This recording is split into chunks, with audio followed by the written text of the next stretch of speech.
we have, this is a Magicshin RN1500, and it's even got engraved with my name. So when it's charging, it goes red, and this is the on-off button.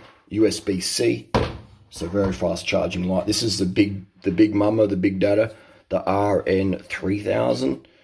This is also very good lights. This is very, very bright, bigger battery time, so can be used as a battery bank, etc. So this is something that I would prefer if I'm going to do like a bike packing trip, mountain bike. You know, you want really big lights, etc. This is going to be hard to beat. It's a lot heavier though. But if you want something lightweight, road usage, you know, decent battery time, you've got about hour 40 on the high. You've got an hour 40, and you got low 12:30. So, you know, it depends how fast you're riding, etc.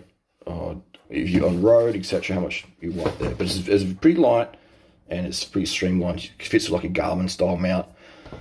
Comes with something like that. You can put on a GoPro mount.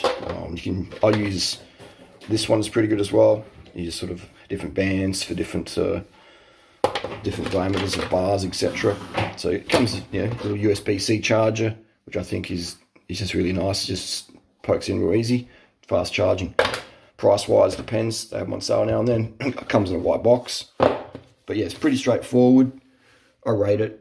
I think Magicshin really started the light trend probably back in 2008, 2009. They were doing their Magicshin lights on AliExpress, etc., eBay.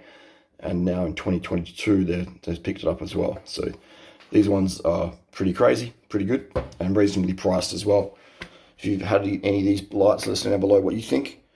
But yeah, the 3000 for like full-on adventure stuff, mountain bike, and ours for light road.